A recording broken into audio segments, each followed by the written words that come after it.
Good afternoon from Waiheke Island, down under in New Zealand. This plant here is a climber. It's Tecomanthe speciosa. That's what we call it down here in New Zealand.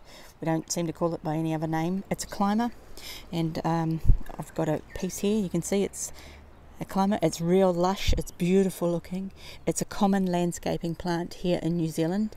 It's kind of got a subtropical look. Now, what's unusual about this plant is it's endemic to New Zealand, so it's not native anywhere else in the world. This is ours, and what's even more special about it is that there was only one found in the wild, and every single one, including this one right here that you see in New Zealand, is related to that one in the wild. So this is a really classic example of bringing something back from, the verge of extinction to being, plentiful again.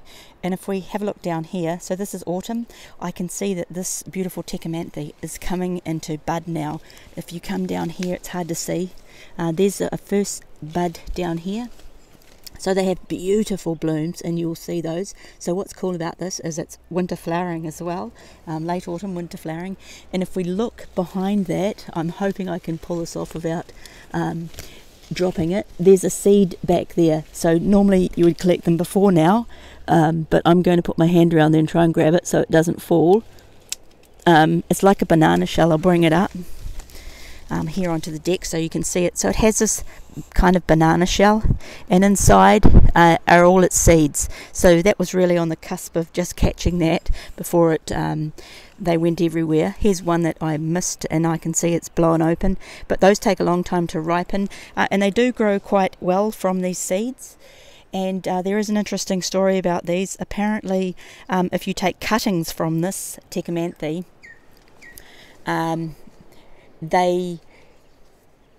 they don't flower or produce these pods. There's a difference. It's unusual. If you grow them from seed, you're more likely to get a better plant that has these seed pods on it. The one up in the Three Kings, where the original one of these still is, it doesn't have these seed pods.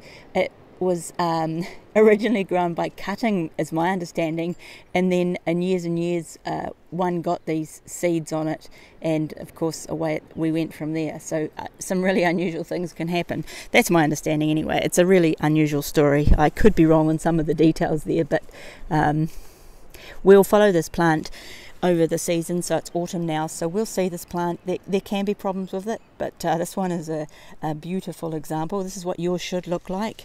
Yours should be lush and beautiful and gorgeous like this one, and if it's not, then you should be following these videos, because you'll find out how to keep it looking like this. Okay, there you go. That's our endemic and unusual New Zealand Tecomanthe speciosa.